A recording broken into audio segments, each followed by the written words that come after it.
जब स्पर्म के बारे में पूछा आपने एक शक्ल बनाई कि no no I will never do that. मतलब मुझे नहीं लगता कि मैं वो शार्क टैंक पे समझा सकती थी। Maternal milk is okay but sperm is not. वो एक स्पर्म के साथ कंपैरिजन करके आप उसकी बेइज्जती कर रहे थे।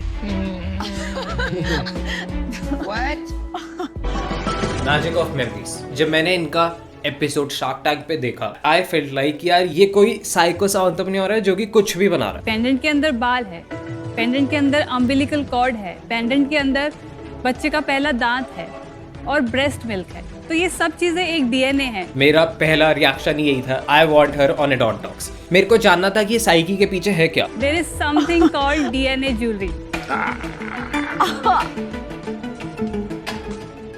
ये एपिसोड एडिट ही ऐसे हुआ था कि इसकी स्टोरी जो बाहर आई है वो ऐसे आई है कि यार ये कुछ ऐसा घिनौना टाइप सा नहीं है। शार्क्स के रिएक्शंस भी ऐसे थे कि ये कुछ क्रेजी बन रहा है, ये बिल्कुल नया कॉन्सेप्ट है जिसको इंडिया में लोग एक्सेप्ट नहीं करेंगे। कॉन्सेप्ट आपका अभी भी डाइजेस्ट कर रहे हैं। मुझे समझ नहीं आ रहा कि ये बिजनेस कैसे बनेगा। बट जब आप ये एपिसोड देखोगे डॉन टॉक्स पे, आपको रियलाइज होगा कि हम कितने गलत थे। शार्क टैंक का जो एपिसोड एडिट होके बाहर आया, क्या वो एक्चुअल में सच था या नहीं, ये सब कुछ इस एपिसोड में आप जानोगे। मे बी इसका डिमांड नहीं है इंडिया में। We have Preeti Maggo in the house with her husband, जो हस्बैंड पूरा स्टार्टअप में बैक एंड में है, जिन्होंने पूरा मेंटरशिप दी उनको, उनके अर्ली इन्वेस्टर भी थे। हिंदुस्तान की जनता के पास बहुत पैसा है। बहुत सारे आपको शार्क टैंक के हिडन सीक्रेट्स पता लगेंगे। Maternal milk is okay but sperm is not. आपको डीएनए प्रोडक्ट्स के बारे में पता लगेगा, आपको मैजिक ऑफ मेमोरीज के बारे में पता लगेगा कि कैसे ये हमारे हर इंसान के लिए बहुत इमोशनल प्रोडक्ट है। पूरा ट्रस्ट करके कोई आपको भेज रहा है वो चीज़ कि ये आखिरी मेरी बेटी के बाल है जो नहीं है इस दुनिया में। ये ब्रांड इतना बड़ा हो सकता है जितना आज के टाइम में डायमंड का बिजनेस है, ज्वेलरी का बिजनेस है, जितना आज के टाइम में बहुत बड़े बड़े बिजनेस है जो कि सीक्रेटिव है। तो ये स्केलेबल नहीं है। तो आई फील ये एपिसोड बहुत ज्यादा इंपॉर्टेंट है आपके लिए देखने के लिए। ये पर्सपेक्टिव पूरा बदल देगा। इनके पास बहुत सारी स्टोरीज हैं, बहुत सारे बिहाइंड द सीन्स हैं, बहुत सारा कुछ एक्सक्लूसिव कंटेंट है जो आपको शार्क टैंक के 15 मिनट में एपिसोड में नहीं पता लगा। पैसा लगा तो रहे हैं। तो आई डेफिनेटली रिकमेंड यू कि आप ये पूरा एपिसोड देखो और फिर आप कमेंट में लिख के जाना कि क्या आपको अभी भी फील हो रहा है कि डीएनए ज्वेलरी इतनी क्रिंजी है। कमेंट्स में बताना। Enjoy yourself, enjoy Preeti Maggo with her husband on A don Talks. यार रख दो यार, कहाँ के उसके क्या होगा भाई। हाय, वेलकम मग्गो couples to a don talks. और ये हमारा फर्स्ट शार्क टैंक सीजन 2 का पहला गेस्ट हो आप लोग, तो आई एम एक्साइटेड और ऑडियंस भी होपफुली। सो जैसे मैंने अपना इंट्रोडक्शन दिया था आपको कि सारा बताया था, थोड़ा सा आप दोनों अपना ऑडियंस को और मेरे को बता दो अपने बारे में। एंड स्टार्ट विद यू, क्योंकि आप अभी फेस हो, सब आपको जानते हैं, सब देखना चाहते हैं। सो या thank you for having me here first of all. और जैसे कि आपको पता है मेरा नाम प्रीति मग्गो है और मैजिक ऑफ मेमोरीज की मैं फाउंडर हूँ। और ये जो ब्रांड है ये डीएनए ज्वेलरी बनाता है और इसमें डीएनए में बहुत सारी चीज़ें होती हैं। तो हम बेसिकली वो चीज़ें कैप्चर करते हैं जिसमें मेमोरीज़ अटैच्ड होती हैं, ब्यूटीफुल मेमोरीज़ होती है। तो उन मेमोरीज़ को एक एस्थेटिक पॉइंट ऑफ व्यू से कैप्चर करके एक ज्वेलरी फॉर्म में हम क्लाइंट को देते हैं। तो ये एक पूरा समराइज्ड वे में अगर मैं बताऊं तो ये मैजिक ऑफ मेमोरीज है। तो मैं वही उसी के बारे में आपसे बात करने यहाँ आई हूँ। नाइस। और आप भी थोड़ा सा। मैं तो इनकी वजह से वैसे यू शुड इंट्रोड्यूस हिम ना। सॉरी। अच्छा। तो ये मेरे हस्बैंड है mister Ekansh मग्गो and he is my moderator. और इन्हीं की वजह से मैं शार्क टैंक इंडिया आई हूँ क्योंकि मुझे कुछ भी नहीं पता था शार्क टैंक इंडिया के बारे में। मैंने सीज़न 1 देखा भी नहीं था। He watched season 1, he watched global Shark Tank also, और वो उन्होंने मेरे को बहुत मोटिवेट किया कि यार तू फॉर्म भर, उसका वहाँ जाना चाहिए, वहाँ जाना चाहिए। उसके बाद मैंने देखना स्टार्ट किया एंड मैं वहाँ पे गई। तो उस चीज़ का शार्क टैंक वाला जो क्रेडिट है वो सारा गोज टू हिम क्योंकि मैं सच्ची में नहीं जानती थी कि शार्क टैंक भी नाम की कोई चीज़ होती है। तो ही इज़ माई मॉडरेटर। मेरे को हर एक पॉइंट पे मेरा सपोर्ट सिस्टम रहा है इनके साथ। और also he is my first investor also. तो मतलब नहीं भी पता था कि ये बिज़नेस चलेगा नहीं चलेगा, उसके बारे में कुछ नॉलेज नहीं भी थी, तब भी ही एक्चुअली बिलीव्ड इन मी कि चलो मैं दे देता हूँ। लाइक ये एक्चुअली बिलीव्ड इन यू था या फिर डर था कि देने ही पड़ेंगे पैसे? वो भी था, बट ये पहली इन्वेस्टमेंट ऐसी है जिसमें अभी तक मेरे को कोई प्रॉफिट नहीं मिला। 1 रुपया मेरे पास। बट आज थोड़ा फेम मिल रहा है, आप टेंशन वाला। हाँ, बट वो सारी चीज़ें मिलके ही हुई है। बाकी अब यहाँ तक आना एंड वो सब चीज़ें करना भी एक बहुत बड़ी मतलब मुझे लगता है कि एक चीज़ हमारी अचीवमेंट है वो। और आप अभी आप करंटली एक्टिवली इसमें क्या कर रहे हो और आप वैसे क्या कर रहे हो? फर्स्ट ऑफ ऑल मैं तो अपना इंट्रोडक्शन देने से पहले मैं ये बोलूँगा कि मैं पहले भी बहुत कम मेरा इन्वॉल्वमेंट था, अभी भी बहुत कम है honestly, I would tell you. पूरी मेहनत मैडम की है, इन्होंने शुरू से लेकर अभी तक सब यही देखती आई हैं। हाँ, मैं ये बोल सकता हूँ कि मैं एक मेंटरशिप है एक लेवल पे कि जहाँ पे ये फंस जाती है, जहाँ पे इसको लगता है कि यार अब तो मेरे को समझ में नहीं आ रहा कि क्या करना है, तो वहाँ पे थोड़ा सा मैं एक पिच इन करता हूँ और कोशिश करता हूँ कि एक ऑनेस्ट एक एज अ लेमैन इसको गाइड कर सकूँ कि कि तेरे को आगे क्या करना है या इससे बाहर कैसे निकलना है।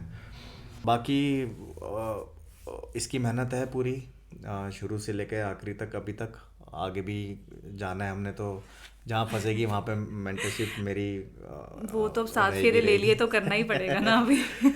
Nice, that's cute. ओके, तो शार्क टैंक के बारे में बात करते हैं हम सबसे पहले। तो हाउ वाज द एक्सपीरियंस? आप भी थे साथ में उनके साथ पूरा टाइम, और आपने बताया कि ये भी आने वाले थे ऑन स्क्रीन, आने लास्ट मोमेंट पे इन्होंने क्या थी शार्क टैंक की, क्या बिहाइंड द सीन्स थे, वो सारा बताओ ऑडियंस को। तो शुरू से अगर बताऊँ तो बहुत 1 साल का पूरा प्रोसीजर था। मतलब मई 4 को इसके फॉर्म्स आउट हुए थे और हमने फॉर्म भरा, तो कुछ दिन बाद हमारे को कॉल आई कि आपका फर्स्ट जो राउंड का फॉर्म है वो सिलेक्ट हो गया है। तो फिर नेक्स्ट राउंड में गए, थोड़ा analytical business point of view से उन्होंने पूरा जानकारी ली। ऐसे करते करते 2-3 राउंड थे, फिर एक राउंड ऐसा आया जिसमें हमारे को ऑडिशन के लिए बुलाया गया। तो दिल्ली ऑडिशन में हम दोनों साथ में गए थे और हमारा वहाँ पे पिच काफ़ी बड़ा था, मोस्ट लाइक अराउंड 2 आवर्स का पिच था, और वो काफ़ी इंटरेस्टेड थे कि ये क्या चीज़ आई है एकदम से नई सी। तो वो लोग काफ़ी इंटरेस्टेड थे और देख भी रहे थे, प्रोडक्ट्स लेके गए थे हम वहाँ पे। उस टाइम पे कौन जज कर रहा होता? वहाँ पे शार्क्स की तरह ही लोग बैठते हैं और सोनी टीवी के भी एनालिटिक्स वाले लोग जो होते हैं वो सब भी होते हैं वहाँ पे, और वो भी सारा कवर हो रहा होता है, इन शूट हो रहा होता है मतलब। तो वहाँ पे हम गए तो वो काफ़ी ज़्यादा उनको ये चीज़ बहुत नई लगी और अच्छा लगा कि ऐसा भी कोई कॉन्सेप्ट होता है। तो मतलब हमारा नॉर्मल जो लोगों का 1-1 घंटे का पिच था, हमारा 2 घंटे का हुआ था वहाँ पे। तो हमें लगा कि यार वो लोग काफ़ी इंटरेस्टेड हैं, शायद हमारा स्टूडियो राउंड होगा मुंबई में, क्योंकि उनका इतना ज़्यादा क्यूरियोसिटी दिख रही थी हमारे को। बट चलो ठीक है, उसके कुछ दिन बाद हमारे को कॉल आता है कि स्टूडियो राउंड के लिए आप सिलेक्टेड हो गए हो। तो सिलेक्ट होने का मतलब ये नहीं था कि आप टेलीकास्ट भी हो जाओगे, बट आप मुंबई ज़रूर आओगे। ओके। तो हम लोग फिर 1 हफ्ता पहले हमें कॉल आती है कि आपको इस दिन आपका शूट है, तो आपको मुंबई आना है। तो हम मुंबई गए और मैं बहुत ग्रेटफुल हूँ इस चीज़ के लिए कि शार्क टैंक की टीम ने और सोनी की टीम ने पूरा हमारा सिस्टम केटर किया। हमारा टू एंड फ्रो रहना खाना सब कुछ वो लोग केटर कर रहे थे, बहुत बड़ी चीज़ थी हमारे लिए। और 4-5 डेज़ का जर्नी था वहाँ पे और काफ़ी लर्निंग्स थी। हम दोनों साथ में थे और हमने साथ में जाना भी था, लेकिन क्योंकि इनकी कंपनी है ऑलरेडी ये काम कर रहे थे, तो उनकी कंपनी से उनको ये इन्फॉर्मेशन आई कि शायद कंप्लायंस इशू हो सकते हैं। तो लास्ट मोमेंट पे ये चीज़ कैंसिल होगी कि मुझे अकेले ही जाना पड़ेगा। तो आप जाना चाहते थे? टू बी वेरी ऑनेस्ट, मैं I am a very camera phobic person. मैं बल्कि मन ही मन में खुश था कि चलो शुक्र है कहीं ना कहीं मैं ऑडियंस को बता दूँ, मैं 8वीं बार सुन रहा हूँ। ठीक है, but although taking it all together the experience, if I would ask you, if I would tell you, बहुत अच्छा रहा हमारा। अपार्ट फ्रॉम कि कैसे हम 4 दिन वहाँ थे, उन्होंने केटर कैसे करा, मुझे हमारे को लर्निंग्स बहुत मिली वहाँ से। हाँ, यू सेड कि ये MBA था एक तरीके से आप लोगों के लिए। मतलब होता क्या है कि हम एक अपने एक सर्कल में रहते हैं और कुछ चंद लोगों के बीच में घूमते रहते हैं, तो हमारे को लगता है यही दुनिया है, यही होता होगा। अब जैसे हम मेडिकल फील्ड में हैं, तो मैं रोज़ डॉक्टर से मिल रहा हूँ और क्लाइंट से मिल रहा हूँ, उसी के रिलेटेड एक प्रोडक्ट के रिलेटेड ही हम घूम रहे हैं इधर उधर। ये भी अगर क्लाइंट से मिल रहे हैं तो एक सर्टन एक पर्टिकुलर बास्केट की तरफ से ही हम देख रहे हैं कि वो बातें हो रही हैं। बट वहाँ पे जाके जब आइडियाज़ देखे, हमने सुने लोग 16 साल तक से लेके बच्चे से लेके और 60 साल तक के हमने वहाँ पे even 80 years. we have seen a lot of talent in just 4 days. हमने ये देखा कि बॉस हिंदुस्तान तो बदल रहे 101% बदलेगा. बहुत टैलेंट है हिंदुस्तान में. That's why you love Sony और I would really I'm very thankful to them कि एक क्योंकि Platform एक ना दिया एक ग्लैमरस चीज़ भी देख ली और एक हमने बिजनेस वाला वो भी बिजनेस एक्यूमेन भी देखा वहाँ पे लोगों का कि वो कैसे काम कर रहे हैं, क्या उनका थॉट प्रोसेस है. और अलग अलग तरीके के लोगों से मिलना हुआ हमारा वहाँ पे. तो मेरे लिए तो बहुत एनकरेजिंग था. आई गेस शायद हम दोनों साथ में उस दिन बैठे हुए थे, हम यही बात कर रहे थे कि हम लोग अभी लेट हैं. ये हमको बहुत पहले कुछ ना कुछ कूद जाना चाहिए था किसी ना किसी चीज़ में. मतलब मेरे को आप कह रहे हो कि सही टाइम पे. राइट. बट येस, मैं I would agree to this point कि मेरे को पहले मतलब मैंने बहुत सारे यूट्यूब चैनल्स देखे थे, उसमें बहुत सारी चीज़ें मैंने देखी थी कि हाँ इंडिया कैसे चेंज हो रहा है, कैसे बदल रही है, हमारे यंगस्टर्स कैसे चेंज हो रहे हैं और उनका थॉट प्रोसेस चेंज हो रहा है. एक कंजर्वेटिव टाइप का जो एक थॉट प्रोसेस था वो कैसे अभी चेंज हो रहा है मैंने देखा.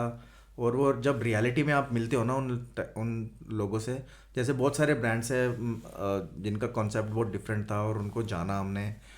और कोई ऐसा स्टार्टअप पता लगा कि आपको लगा यार ये हमको करना चाहिए था या हम दिस वाज वेरी क्रेजी? बहुत डिफरेंट थे और बहुत इंटरेस्टिंग स्टार्टअप. कोई भी एक फेवरेट जो हुआ? मेरा फेवरेट था निर्मलाया ब्रांड है एक, ज़बरदस्त था. उनका एपिसोड एयर हो गया? नहीं हुआ, नहीं एयर नहीं हुआ. बट बहुत इंटरेस्टिंग था वो. पहले 2 दिन तो वो हमारे साथ ही बैठे हुए थे, हमको लगा पता नहीं कुछ होगा.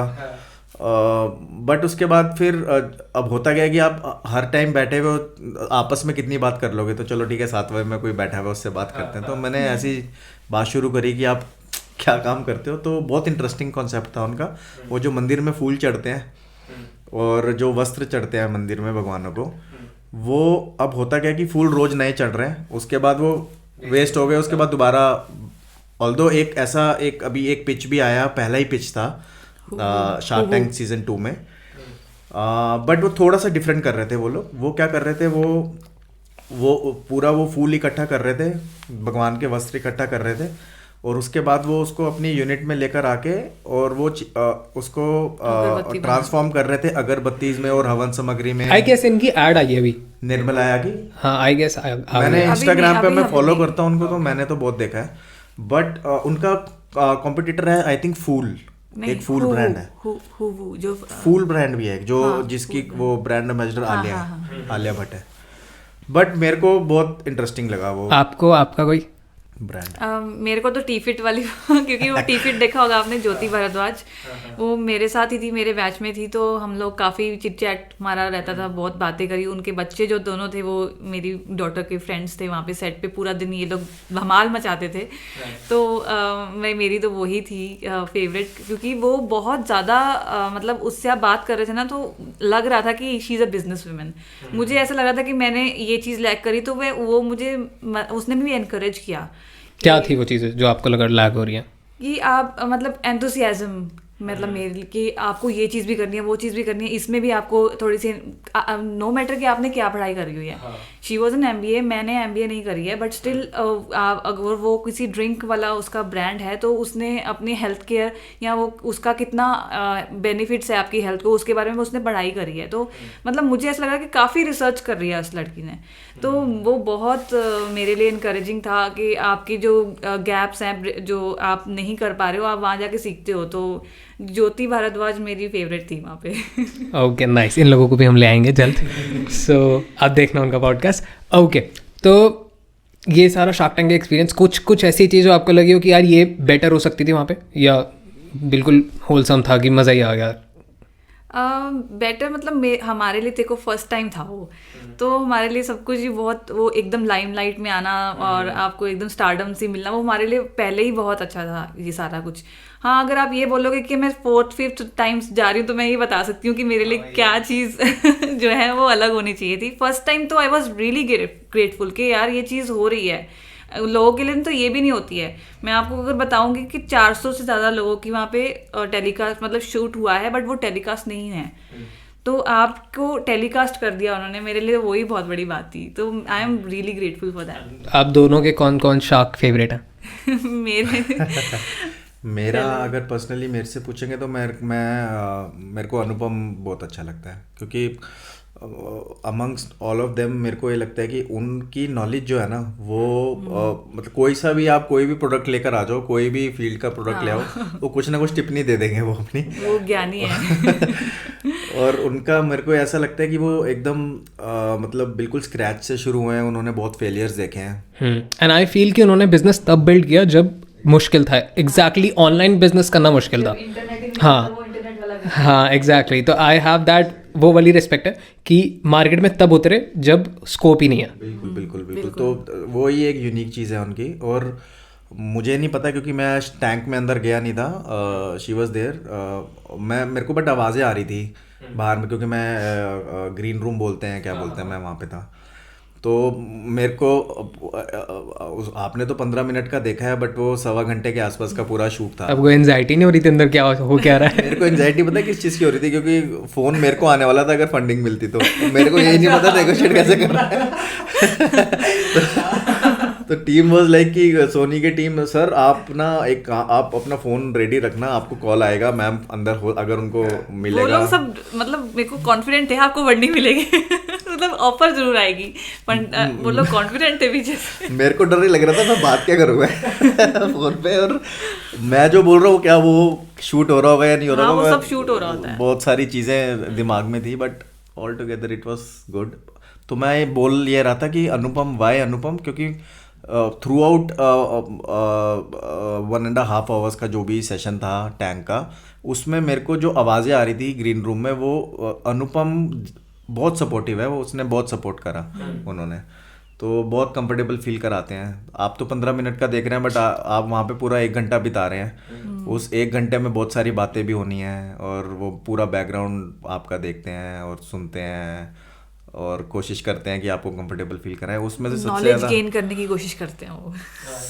सबसे अच्छे हमारे को सबसे अच्छे हमारे को अनुपम लगे। और एक चीज़ जो मेरे को वहाँ पे फील हुई, I will be very honest, मेरे को अब मैं देख रहा हूँ शार्क टैंक सीजन 2 टीवी पे, तो शायद हो सकता है वो एक एडिटेड वर्जन है उसका, बट मेरे को ऐसा लग रहा था कि जो अमन है ना वो थोड़ा सा अश्नीर बनने की कोशिश कर रहा है, तो वो उसका गैप फिल कर रहा है वहाँ पे। He was bouncing a lot, और वो थोड़ा क्रिटिकल कमेंट्स भी आ रहे थे वहाँ से। तो बट ऑल गुड, मतलब we have a you know. तो डू यू थिंक कि अश्नीर सर को होना चाहिए था वहाँ पे?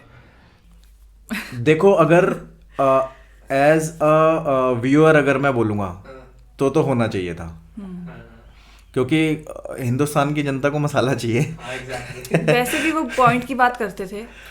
हाँ, पॉइंट की बात होती थी, ऑन पॉइंट बिल्कुल। चाहे मैं, अगर मेरे से भी बहुत लोगों ने ट्रोलिंग भी हुई है कि अगर अश्नीर होना चाहिए था आपके बीच में, आप तो क्या होता।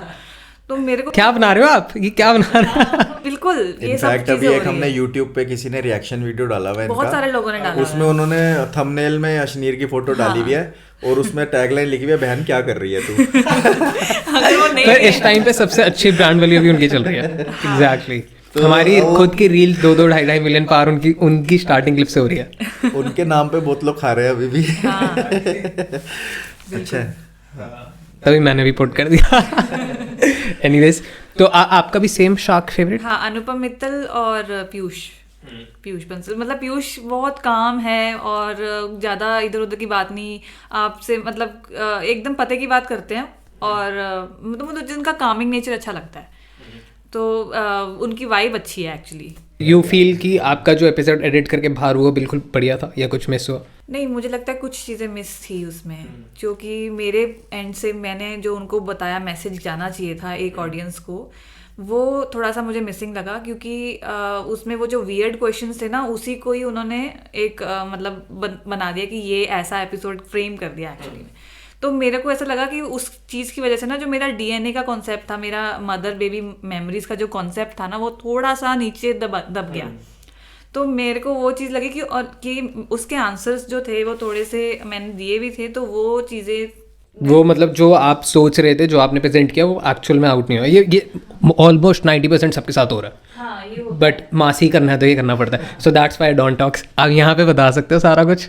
सो will move on to that. बताओ अपने ब्रांड की, अपने स्टार्टअप की कहानी बताओ हमें कि हाउ, कैसे स्टार्ट हुआ, किसका आइडिया था, और क्या आपको ये नहीं लगा कि जैसे एपिसोड जैसा आउट हुआ ना, वो ऐसा हो रहा है कि क्या वेird सी चीज़ बन रही है और ये क्या हो क्या रहा है एग्जैक्टली गलत मैसेज जा रहा है एक्चुअली, मैं वो कह रही हूँ मैं। और जो उनके एक्शंस थे कि ये ब्लड है, ये हो रहा है, वो हो रहा है, तो दैट एक्शन वाज कि वो एक तरीके से नेगेटिव लेके जा रहा है कि ब्रांड को होलसम में।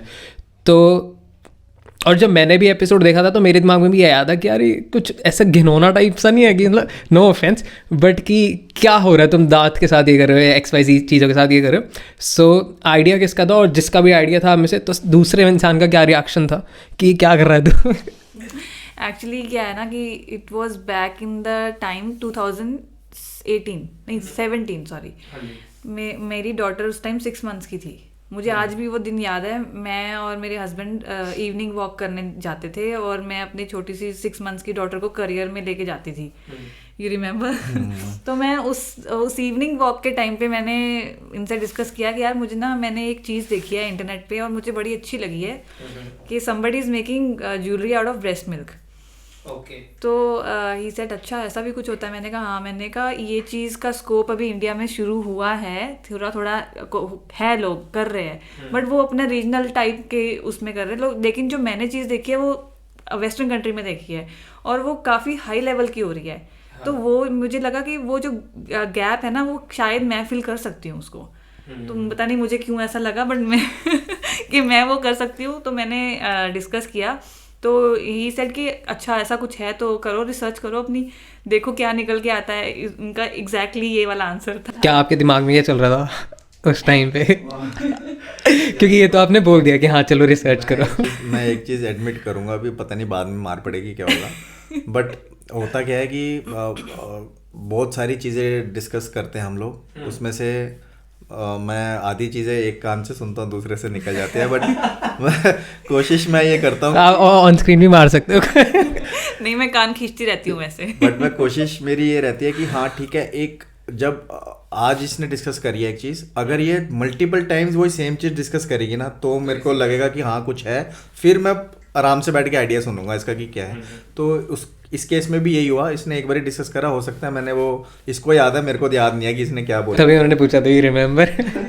But then she got fascinated, you know, इसको थोड़ा सा इंटरेस्ट कुछ और ज़्यादा डीप इंटरेस्ट पे आ गया और इसने बहुत रिसर्च करी होगी। आई एम श्योर आर्टिकल्स भी देखती थी उस टाइम पे ये काफ़ी, और मेरे को याद आ रहा है शायद कि ऑस्ट्रेलिया और जर्मनी में काफ़ी आर्टिकल्स और यूएस में काफ़ी आर्टिकल्स आ रहे थे। वेस्टर्न क्या कहते हैं, जो एक ट्रेंड था वो उस टाइम पे 2017 में बहुत ज़्यादा, जैसे अनुपम ने भी बोला कि I have seen this in shark tank, US का शार्क टैंक में वो पेट ज्वेलरी का था। पेट कीपसेक का देखा क्या था, पेट कीपसेक देखा था उन्होंने शूटिंग में हुआ था, बट वो आया नहीं था, बट ही न्यू कि ऐसा कुछ होता है वेस्टर्न कंट्री में, but breast milk was new to him. हाँ बिल्कुल, ये मतलब कुछ आइडियाज़ आते हैं शार्क टैंक पे जो देख के लगता है प्रिडिक्टेबल होते हैं कि अच्छा ये ऐसे कर रहे हैं, और हमें समझ आता है इसका बिजनेस क्या, नेचर ऑफ बिजनेस क्या, सब कुछ है। आपका तो प्रोडक्ट ही सर के ऊपर से आ रहा था कि क्या कर क्या रहे हैं, क्या मेकिंग क्या है इसकी, सब कुछ। एक्चुअली हम मेरे भी सर के ऊपर से गया था, बट मेरे को ये बिलीव है कि इस पे कि अगर इसने 3 से 4 बार ये दोबारा लेकर आई है उसी सेम टॉपिक को, डेट मीन्स कि देयर इज समथिंग, हाँ कुछ सीरियस है। तो फिर उस टाइम पे मैं बोलता हूँ कि ठीक है रिसर्च करो, कहीं पे फंसोगे तो फिर देखते हैं, करेंगे उसको आगे लेके जाएंगे। तो ऐसे ही हुआ। और कई बार मेरे को लगता है कि वो भगवान जो होता है ना, वो एक सुपर नेचुरल पावर है, जो करवाना होती है चीज़ें तो वो अपने आप ही होती रहती हैं, हम तो जरिए हैं सिर्फ कि होनी है, ठीक है हम कर रहे हैं और वो आउटपुट आ रहा है हमारे को, ऐसा था। तो we got in a few initial orders from relatives, friends, वो बहुत अच्छे से एग्जीक्यूटेड थे वो सारी ज्वेलरीज। फिर हम, आप ज्वेलरी बना रहे हो गोल्ड एंड सिल्वर, या सो व्हाई नॉट आर्टिफिशियल, क्या सोचा था उसके बारे में? ऐसा लगता है कि जो मेमोरीज है ना बहुत प्रीशियस है। अब एक मदर एंड बेबी का जो बॉन्ड है वो मदर ही समझ सकती है, वो कोई नहीं समझ सकता, नॉट इवन अ फादर।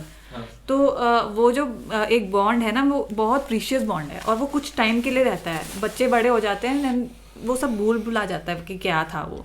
तो वो मुझे लगता है कि वो जो एक प्रीशियस चीज़ है ना, वो प्रीशियस मेटल में ही जाएगी, क्योंकि अगर माइंडसेट होता है पीछे कि अगर आप इमिटेशन में डाल दोगे ना तो यार ये तो आर्टिफिशियल है, वो बंदे की माइंडसेट में होता है, तो वो उतनी केयर से उसको नहीं रखेगा। आप बहुत इमोशनल इंसान हो। मैं इमोशनल हूँ। नहीं, क्योंकि यूजुअली लोग होते हैं ना कि like I have my friend जो मतलब जैसे लेटर संभाल के रख लिया। हाँ, मेरे पास सारी लेटर्स हैं इनकी, जो फर्स्ट जो लव लेटर्स है ना, ही वॉज इन हैदराबाद, मैं दिल्ली जलंधर में थी अपने पेरेंट्स के घर में, तो ये हैदराबाद से लेटर लिखते थे मुझे और मैं उनको लिखती थी। मेरे पास सारी लेटर्स पड़ी हुई हैं अभी। हाँ, वो पता लग रहा है। वो आपने रखा कुछ संभाल के? सब कुछ रखा हुआ है। हाँ, मैं बोल देती हूँ कुछ कुछ है। हाँ। कुछ नहीं, सब कुछ है जो मैंने देखा है, मतलब हमने संभाल के रखा हुआ है। तो आप दोनों में से कौन ज़्यादा इमोशनल है? ज़्यादा इमोशनल दोनों ही है यार, बाकी ठीक है। मतलब पहले तो मैं ज़्यादा इमोशनल थी, अब थोड़ा सा प्रैक्टिकल होना शुरू हो गई हूँ, बट अभी थोड़ा सही है, सेम है। But this a good idea, मतलब आइडिया कि आप कुछ चीज़ संभाल के रख रहे हो और वो ऐसी चीज़ जो बाद में रिक्रिएट नहीं हो सकती। लाइक वो बच्चे का पहला दांत नहीं बन सकता, जो हाँ वो ये सब नहीं हो सकता। हाँ एग्जैक्टली। तो जो आपने चीज़ पकड़ी है बहुत सेंसिटिव है, तो इसकी मार्केट बहुत है। मेरे को नहीं लगता कि नहीं है। लाइक आई विश कि मेरे को मेरा दांत मिले, मेरे लिए कितना वो होगा शौक कर कि अच्छा मम्मी आपने ये संभाल कर। लाइक मेरे को याद है मेरे बचपन मेरे को कृष्ण जी बनाया था, तो वो ड्रेस संभाल के रखी हुई है घर वालों ने। हाँ छोटा था तो वो ड्रेस संभाल के रखी हुई है, वो येलो कलर की इतनी सी, तो वो देख के मेरे को इतना अच्छा फील होता है। तो आप जो चीज़ पर टारगेट कर रहे हो वो बहुत बड़ा बिजनेस आगे, बहुत बड़ा इसलिए है क्योंकि मैंने देखा है बड़ा ये देखा है। आप अब सब लोग बोल रहे हैं कि अरे यार तुमने बाहर की चीज़ उठा के कुछ भी ले आए, बट आप ये चीज़ देखो कि आप हर एक वेस्टर्न चीज़ को ही तो इंडिया में लेके आ रहे हो ना। शार्क टैंक का कॉन्सेप्ट भी वेस्टर्न, हाँ, तो मैंने भी तो एक वेस्टर्न का, और वेस्टर्न छोड़ो, अगर आप पीछे जाओगे हमारी इंडिया के ही पीछे, तो दांत की और हड्डियों की हार पहनते थे लोग पहले। और इजिप्ट में इजिप्शियन और यूरोपियन कल्चर था कि जो टूथ की ज्वेलरी है उसकी रिंग्स पहन वो लोग अपनी बॉडी के साथ टच करके रखते थे कि ये चीज़ें फर्स्ट हैं, तो ये हमेशा हमारे को एक एनर्जी देंगी। और ये अगर आप आर्टिकल्स पढ़ो, मैंने पढ़ा हुआ सब कुछ। तो इसका कोई स्पिरिचुअल साइड भी है? नहीं, स्पिरिचुअल तो नहीं है, मतलब ऑब्वियसली एनर्जीज है, मदरली एनर्जी तो है, ब्रेस्ट मिल्क में एनर्जीज है, बट वो आपकी बिलीफ पे है। मैं तो बोलती हूँ कि वो उसके साथ पूरा एनर्जीज का है कि आपकी मदर की एक एनर्जी है। आपकी मदर कल को नहीं है इस वर्ल्ड में, तो उनकी एनर्जी तो है ना, some part of her is there with you.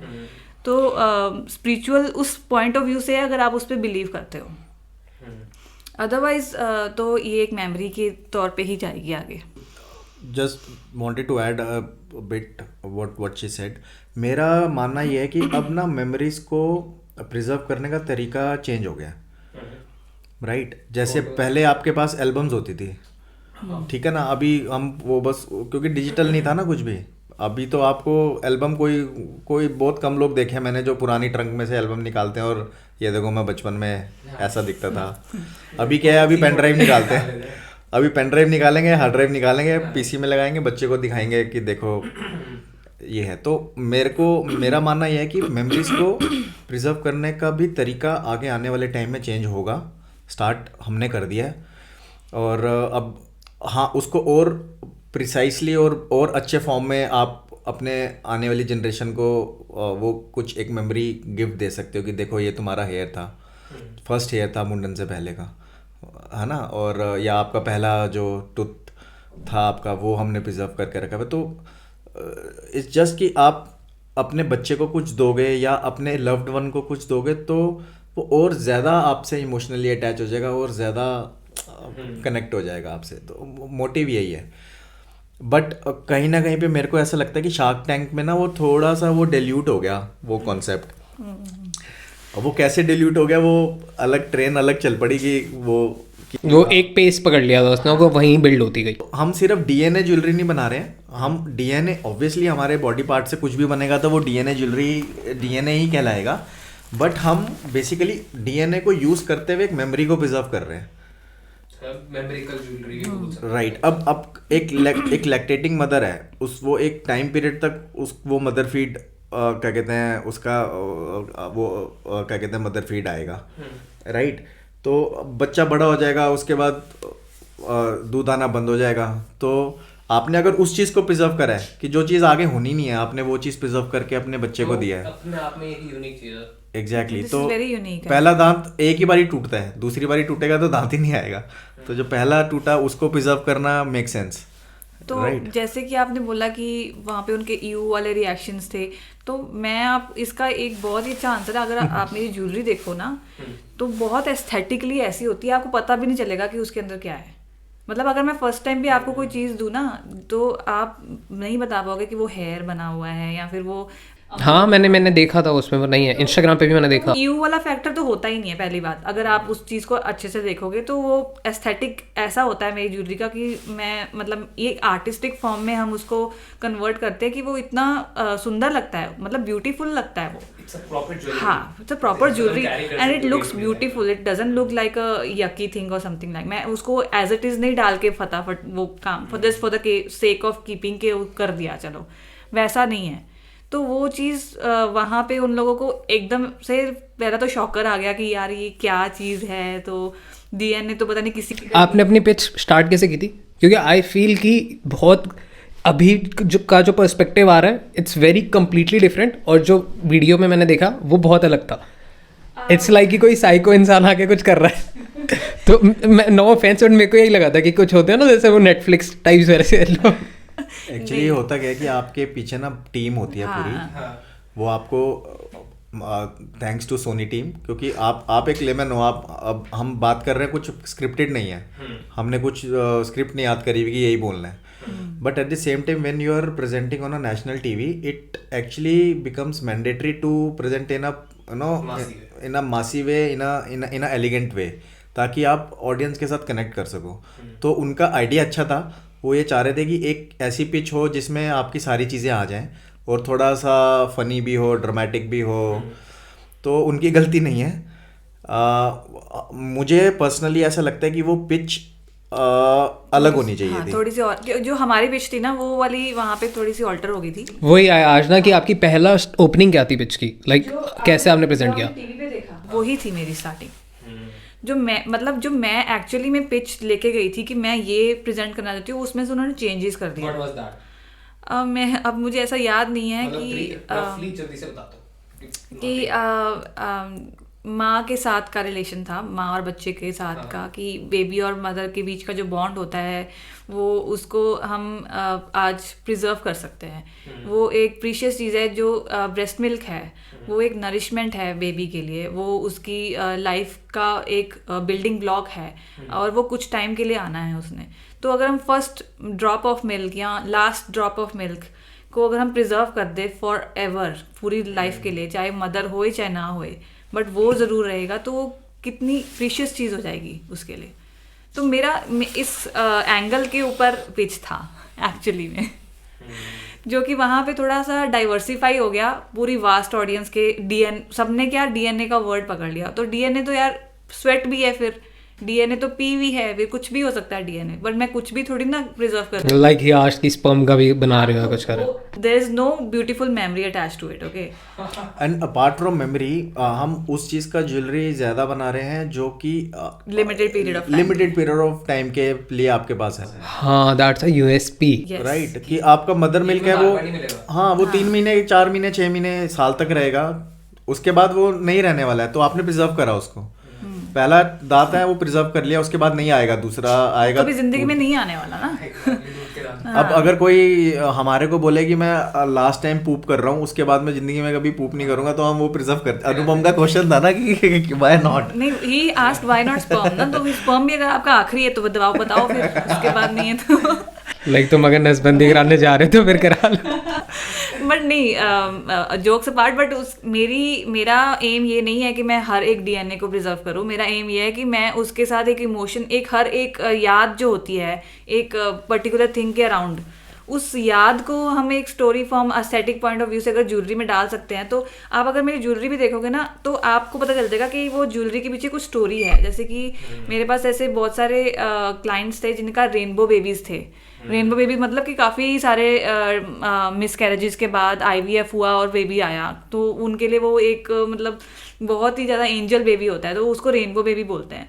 तो मैं उसके लिए रेनबो ट्री ऑफ लाइफ बनाती हूँ, क्योंकि the baby is a rainbow baby ना। तो अब हेयर है तो फर्स्ट हेयर, अभी लास्ट हेयर भी यूज़ करती हूँ मैं, जिनके जो डिजीज पर्सन होते हैं उनके लास्ट हेयर। तो ये मेमोरीज आप देखो एक साथ कितना इमोशन है। मैं अभी हाल तो मतलब पास में ही, मतलब मेरे घर के पास ही है एक क्लाइंट मॉडल टाउन में, तो वो मेरे पास एक रिक्वेस्ट लेके आई फर्स्ट टाइम कि आप ब्लड से ज्वेलरी बना दो, वही हमारे फादर का लास्ट ब्लड है एंड ही इज़ नो मोर। तो and she actually cried on phone कि मेरे को प्लीज़ बना दो, आई एम बेगिंग यू, मेरे को पूरी फैमिली के लिए चाहिए। हाँ, दैट वाज द ट्रिगर कि यार नहीं यार, शायद मैं अगर ये करूँगी तो मैंने कहा ठीक है, मैं सोचती हूँ, मैंने थोड़ा सा रिसर्च करा कि मैं कैसे प्रिजर्व कर सकती हूँ, मैंने किया। तो उसके बाद जब वो ज्वेलरी उसके हाथ में आई और जो उसके इमोशंस निकल के आया, वो फीडबैक जो उसने दिया, वो मेरे लिए बहुत ज़्यादा मोटिवेटिंग था कि यार ये होती है चीज़ कि आपने उनको एक कंफर्ट लेवल दिया कि हम एक ग्रीफ के साथ अब आगे बढ़ सकते हैं। वो आज भी मुझे मैसेज करती है कि बिकॉज ऑफ योर रिंग्स ना हम अपने फादर को अपने पास रख पाते हैं, कि वो हम हमेशा हमारे साथ हैं, his blessings are with us. तो वो चीज़ अब उसी में वापस आना चाहती हूँ कि वो जो ईयू वाला रिएक्शन, तो ये सब चीज़ें कहाँ उसके साथ हम कंपेयर कर रहे हो। तो ये मेमोरीज हैं जिसको मैं, इसीलिए मेरे ब्रांड का नाम मैजिक ऑफ मेमोरीज है। आई फील कि आई एम सो हैप्पी कि आप लोगों को फंडिंग नहीं मिली, लाइक रियली हैप्पी, क्योंकि आपके पास अभी पूरी इक्विटी है और दिस ब्रांड कैन बी, मतलब मैं, मेरे को बताना कि मैं सही कंपेयर कर रहा हूँ या नहीं, but this is very personal. Suppose कि मैं बहुत आउट इंसान हूँ, कि मतलब बहुत एक्सट्रोवर्ट वगैरह हूँ, बट आई फील कि अगर मेरे पास, suppose I am very attached to my mom and I feel कि यार उनकी प्रेजेंस मेरे साथ रहे, सपोज मैं बाहर पढ़ने जा रहा हूँ या मैं कुछ भी कर रहा हूँ XYZ, तो मेरे को उनकी प्रेजेंस चाहिए अपने आसपास या अपनी बॉडी पे, तो आई कैन कि मतलब उनके बाल से या कुछ भी ज्वेलरी बना ली XYZ। एंड मैं लोगों को नहीं एक्सप्रेस कर रहा कि यार ये ज्वेलरी मेरी मम्मी की है, कि इसमें उनका DNA है कुछ भी। जैसे लोग कंपैरिजन के लिए जो मैंने बोला था कि जैसे लोग वो पहनते हैं अंगूठियाँ, स्टोन्स पहनते हैं, वो बताते नहीं है कि यार ये क्या है, बट वो पहनते हैं, और ये बहुत बड़ी मार्केट है, बहुत बड़ी। तो एग्जैक्टली, तो आई फील कि शाह कितने बेवकूफ़ क्यों हो रखे थे कि उन्होंने इन्वेस्ट नहीं किया। वही एक्चुअली चीज़ देखो यार, वो लोग, उन लोगों को ये चीज़ देखना है कि ये धंधे में कैसे कन्वर्ट हो सकता है ना, एक जो एग्जैक्टली, ऊपर से इस काम में बहुत ज़्यादा वर्क करने की ज़रूरत थी उनके हिसाब से। और मुझे ऐसा लगता है कि जो बीइंग एन ओनर, अगर मैं प्रीति की बात करूं तो ये ज़्यादा इमोशनली कनेक्टेड है, ये ज़्यादा समझती है अपने बिजनेस को। आप वहाँ पे हो सकता है 1 घंटे में, जैसे मैंने बोला कि इसने 3-4 बारी मेरे को समझाया, तो मेरे को समझ में आया कि हाँ ठीक है, ये धंधा बन सकता है आगे। 1 घंटे में उनको नहीं समझ में आया होगा कि इसको स्केल कर सकते हैं, लोग एनालाइज नहीं बिजनेस कर पाए को। उस चीज़ को। But thanks to Shark Tank, वहाँ से आने के बाद हमारे को इतने आइडियाज़ आए कि आइडियाज़ इन टर्म्स ऑफ कि हमारे को बहुत सारे वहाँ पे जो पार्टिसिपेंट्स थे और जो बिजनेस एनालिटिक्स थे, उन्होंने बहुत सारे आइडियाज़ दिए। तो एक अच्छा भी हुआ हमारे साथ कि हम वहाँ पे गए, फंडिंग नहीं मिली, वो भी आपने बोला बहुत अच्छा हुआ। तो अब मुझे ऐसा लगता है कि अगर अब हम इसको ना और स्ट्रक्चर्ड फॉर्म में इसको आगे लेके जा सकते हैं, इस ब्रांड को लेके जा सकते हैं। And this can be a really big brand. मतलब मेरे को लग रहा है कि ये इसकी बहुत बड़ी मार्केट है, क्योंकि क्यों हमें फ्लॉन्ट ऐसे मतलब एज अ मार्केटर मैं ये सोच रहा हूँ कि हमें कैंपेन ये बनानी ही नहीं कि तुम DNA प्रोडक्ट से बनाओ, हमें मार्केट ये बनानी है कि तुम अपने लिए एक सिक्रेटिव प्रोडक्ट बनाओ, कि तुम्हारे को अपनी मम्मी की याद रखनी है अपने पास, या तुम्हारे को अपने XYZ की याद रखनी है अपने पास, और ये बहुत पर्सनल और सीक्रेट, इसकी कैंपेन्स भी ऐसी होंगी। मतलब मेरे दिमाग में वो मार्केटिंग आइडिया घूम रहे हैं। नहीं, हमने जैसे वहाँ से आने के बाद हमारे को बहुत अच्छा एक आइडिया दिया। एक डॉक्टर थे वहाँ पे, मिले थे हमारे को, तो उन्होंने बोला कि why don't you try to you should reach out to hospitals, जिसमें मैटरनिटी हॉस्पिटल्स में जाओ, जैसे मैक्स हो गया, फोर्टिस हो गया, Cloud9 हो गया।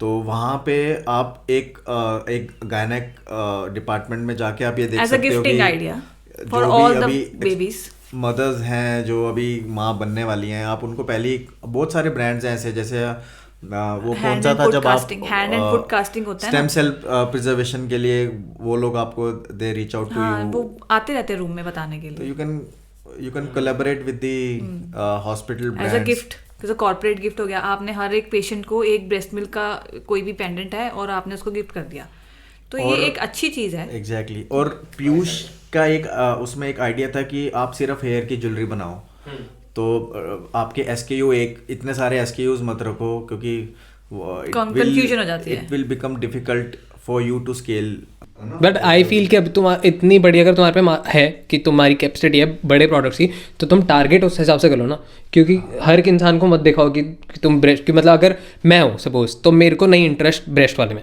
मेरे को इंटरेस्ट है कि बाल वाले में, क्योंकि है ना। तो हमारे को वहाँ से ये आइडिया है कि why not create a particular just 2 or 3 SKUs for e-commerce website.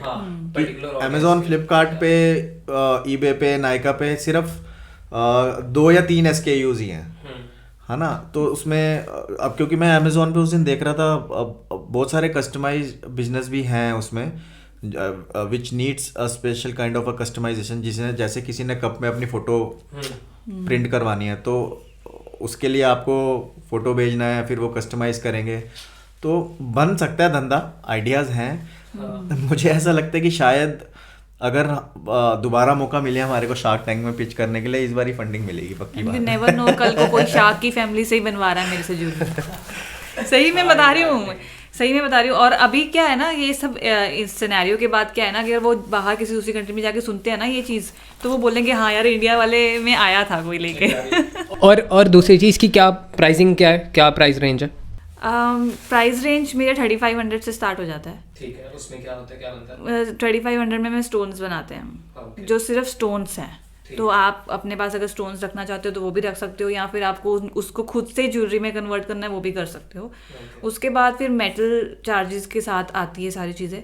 जो सिल्वर है और गोल्ड है वो तो ऑब्वियसली थोड़ा सा एक्सपेंसिव हो जाता है। बाकी जो थोड़ा आर्टिस्टिक पॉइंट ऑफ व्यू से अगर आप देखोगे कि मैंने एक हेयर पोर्ट्रेट बनाया था, हेयर से मदर एंड बेबी बनाए थे, तो वो इंडिया में कोई नहीं बना रहा। वो मेरी USP है, और मतलब मुझे पता है कि वो मेरे जैसा कोई नहीं बना सकता, मेरा हाथ का काम है। हाँ, पेटेंट भी ले लूँगी, बट वो हाथ से वो चीज़ नहीं बना पाएगा, एक आर्टिस्टिक जो है ना वो चीज़, तो वो थोड़ा सा टाइम कंज्यूमिंग होता है, थोड़ा एक्सपेंसिव हो जाता है। तो वही है, जितना हाथ का काम, कारीगरी और स्किल है उसमें, वो उस हिसाब से उसके रेट्स हैं। क्रेजी, बढ़िया बढ़िया दिमाग लगा लिया उन्होंने। आपको पहली बार में सुनना चाहिए था। और एक आपका अभी क्वेश्चन था ना कि आप प्रीशियस मेटल में ही क्यों हो, तो उसके लिए ना मैंने सजेस्ट करा था प्रीति को कि देखो, अगर आप आर्टिफिशियल में बनाओगे ना, तो हिंदुस्तानी जो जनता है ना वो थोड़ा सा केयरलेस हो जाती है, यार क्या है, वही तो स्टेनलेस स्टील ही तो है, चलो कोई बात नहीं, गुम हो गया तो नुकसान नहीं हुआ। बट अगर उसमें सोने का चीज़ होगा या चांदी का चीज़ होगा, तो वो लॉकर में मिलेगा आपको। वो एक तरीके की कीपसेक आपकी अगली जनरेशन के लिए रेडी है। वो पता है तुम्हारी परदादी का दांत है।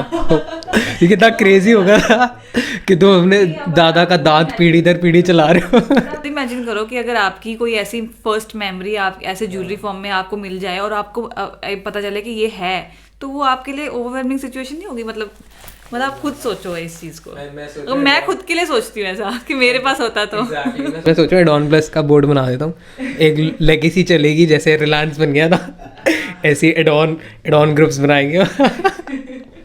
मेरे दांत लगा देंगे हर जगह।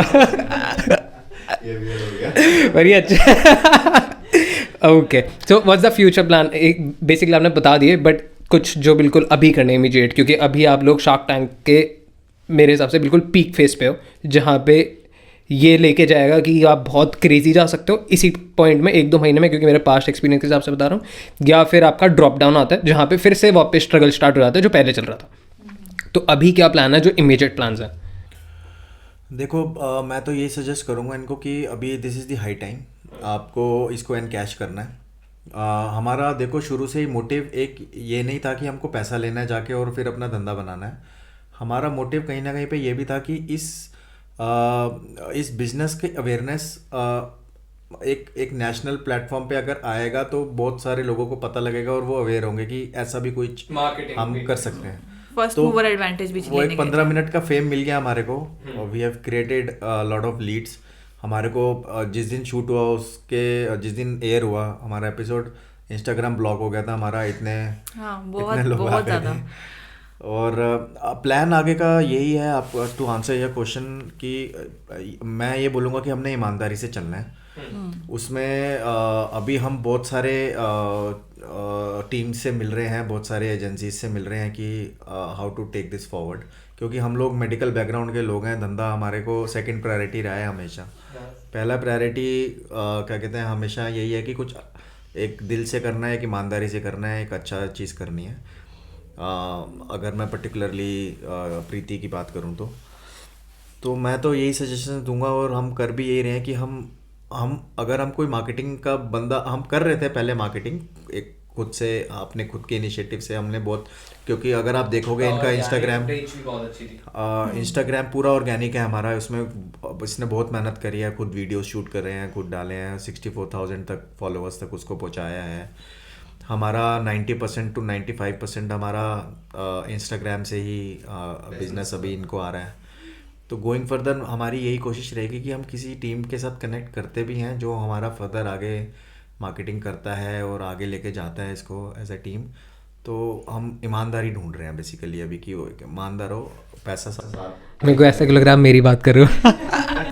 डेफिनेटली अभी आपसे तो हम काम लेके आपको पैसे भी नहीं देंगे, अब तो फ्रेंड बन गया अब हमारे। कोई दिक्कत नहीं है, मैं तो चाह रहा हूँ ब्रांड बढ़ाओ, मेरा आप एडॉन टॉक्स का बोर्ड बना देना बस। नहीं, बेसिकली क्या है ना कि मैं ये चाहती हूँ कि ये थोड़ा बिजनेस स्ट्रेटेजाइज हो जाए, क्योंकि अभी तक ना पहले से कोई ऐसा बिजनेस खड़ा तो है नहीं, हम ही हैं। पहले हमने इसको एक बच्चे से बड़ा कर रहे हैं इसको, तो वो एक स्ट्रेटजी होना चाहिए कि जो एक तो पहली चीज़ मैसेज सही जाना चाहिए ऑडियंस तक कि ये क्या बना रहा है बंदा या ये ब्रांड क्या बना रहा है, और दूसरा कि जो कैटेगरी वाइज उनको पता चले कि अगर कोई पेट कीपसेक वाला आया तो वो उसको पता है कि मैंने इस कैटेगरी में जाके वो सॉर्ट हो जाए। बेसिकली हम दो चीज़ देख रहे हैं, एक तो हमारे को स्ट्रीमलाइन करना है, दूसरा एक ऑटोमेशन लेकर आना चाह रहे हैं हम बिजनेस में कि ठीक है कि हमारे को डायरेक्ट कांटेक्ट किए बिना भी अगर हमने 10 में से 2 ऑर्डर्स वैसे भी प्रोक्योर कर लिए तो उसमें टाइम सेव काफ़ी हो रहा है हमारा। प्रोडक्शन क्या है कि मतलब हाउ दैट्स हैपनिंग, कि मतलब कैसे प्रोडक्शन कैसे हो रही है? तो पहले तो क्लाइंट्स जो हैं वो मेरे से बात करते हैं डायरेक्टली,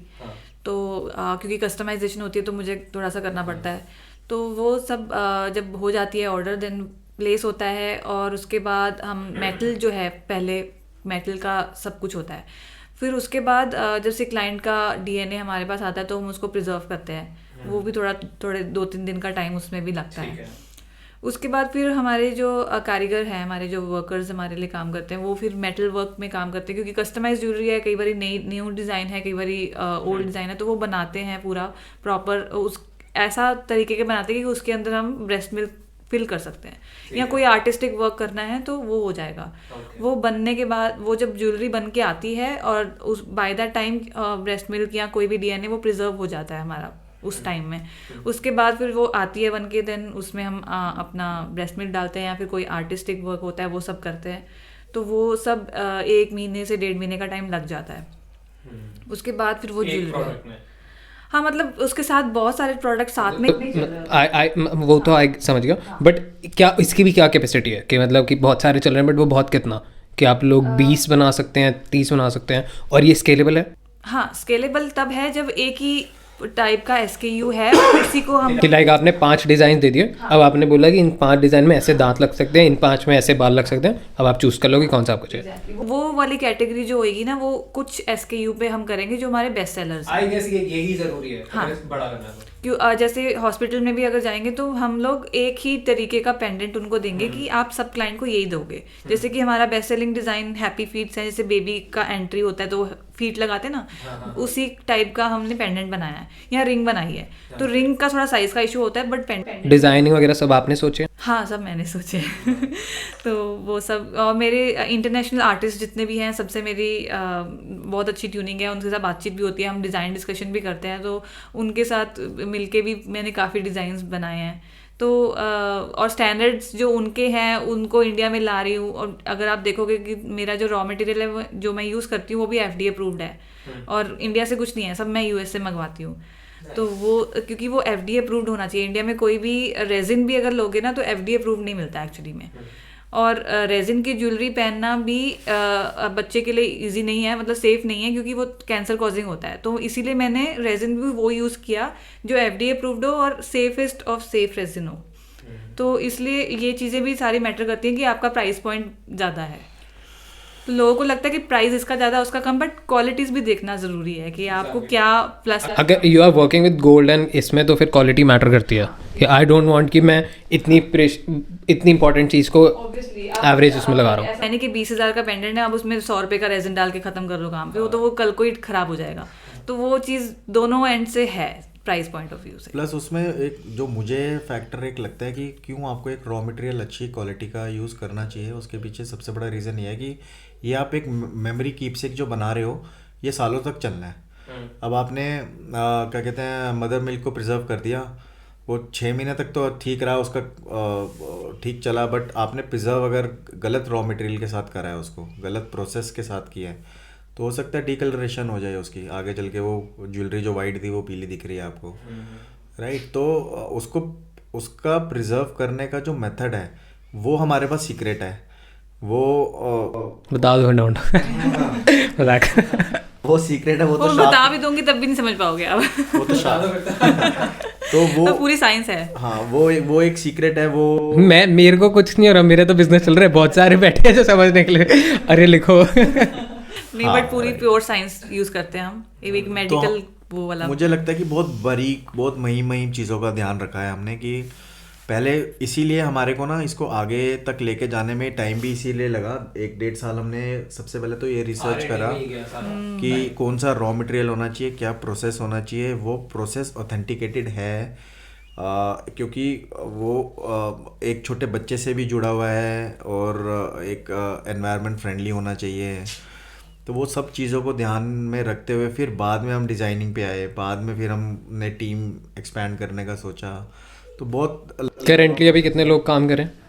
अभी हम लोग लाइक 4-5 पीपल अभी हैं, बट हम लोग एक्सपैंड करने नहीं 4-5 तो ऑन बोर्ड है हमारे, जो मतलब फुल टाइम हमारे लिए कर रहे हैं, बट अगर आप आउटसोर्स देखोगे तो तकरीबन कुछ 15-1 लोगों की टीम है। क्या था वो वाला टाइम जब आप लोग ये स्टार्ट करे थे और उसमें क्या स्ट्रगल हुआ कि जहाँ पे मतलब बहुत सारे पॉइंट्स ऐसे आते हैं, कभी ये पॉइंट आप लोगों को आए, क्योंकि मैंने जैसे यॉर्क स्टोर के टाइम पे बताया या स्केटिंग वाले टाइम पे कि मैं प्रेस वालों के पास घूम रहा था या XYZ, तो आप लोगों के पास भी ऐसे टाइम आए होंगे, तो कोई ऐसी स्टोरी हो जहाँ पे आपको लगा हो कि क्या कर रहे हैं हम, क्यों कर रहे हैं हम? स्टोरी इतनी है आपका पॉडकास्ट 3-4 घंटे का हो जाएगा। अरे हमने बहुत धक्के खाए हैं, इन्होंने चावड़ी बाजार के धक्के बहुत खाए हैं, हमने करोल बाग में जाके भी काफ़ी ज़्यादा रिसर्च करके धक्के खाए हैं, और मैं मतलब हर एक पॉइंट पे ना मतलब चैलेंजेस आ रहे थे हमारे को, क्योंकि एक बहुत नया टाइप का बिजनेस था, तो चीज़ें भी अब जैसे स्टार्ट किया था मैंने 2019 में ना, तो तब तक चाइना इंडिया की जो मार्केट थी वो खुली हुई थी, तो मैंने थोड़ा सा अपना रॉ मटेरियल चाइना से भी मंगाया क्योंकि वहाँ पे इजीली मिल रहा था, ठीक है। उसके बाद भी 2020 में एकदम कोविड आ गया, तो वो मार्केट तो बंद ही हो गई ना फिर मुझे और सारी चीज़ें करनी पड़ी। फिर जो मेरा रॉ मटेरियल यूएस से आता था वो लोग यूएस से इंडिया भेजते ही नहीं थे। I was the first customer जिन्होंने उनको भेजा, तो मैंने डबल शिपिंग चार्ज करी कि मुझे वही चाहिए बट मुझे इंडिया में चाहिए, और आज भी वो मुझे भेजते हैं, तो वो उनको पता है कि ये इसी के पास आने वाला है। तो वो भी मतलब चैलेंजेस बहुत सारे फेस करे, आज भी करते हैं। कई बार ज्वेलरी अच्छी बनती है तो कई बार नहीं बनती, कई बार ख़राब हो जाती है, तो मुझे पर्सनली जब तक मेरे को पसंद नहीं आती ना, मैं क्लाइंट को भेजती ही नहीं हूँ।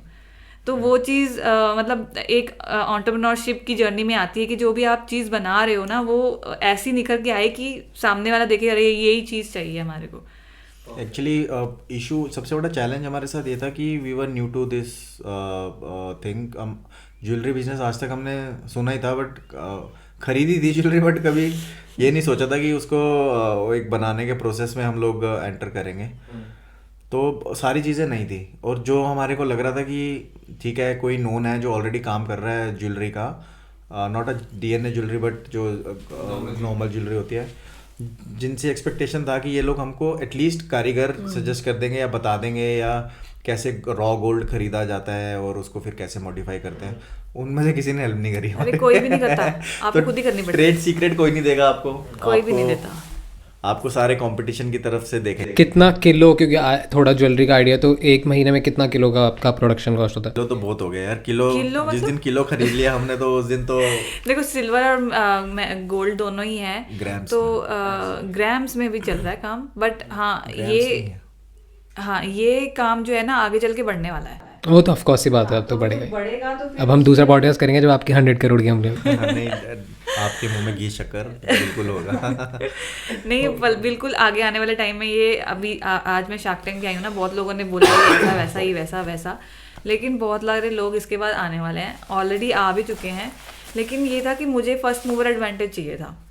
मेरे को खुशी ये हो रही है कि जो एपिसोड एयर हुआ वो हो गया, मार्केटिंग हो गई, सब कुछ हो गया, अच्छा हुआ बुरा हुआ वो सब है, but I am very happy and satisfied कि आप लोग बहुत क्लियर हो प्रोडक्ट को लेके और जो चीज़ एक्चुअल बना रहे हो, क्योंकि जो उससे पर्सपेक्टिव मिला था वो था कि यार इसको देखना है, विजिट करना है, बट कुछ स्टोरी नहीं समझ आ रही थी कि अच्छा है नहीं है, क्रिंजी है, क्या है। बट इस पॉडकास्ट के बाद आई एम वेरी श्योर कि मैंने कराना है ये ऐसी वाली वाइब। एक्चुअली मैं बताऊं क्या था, मैं ना थोड़ा सा अंदर से डरपोक हूँ कि यार पैसा लगा तो रहे हैं, रिटर्न्स आएंगे नहीं आएंगे।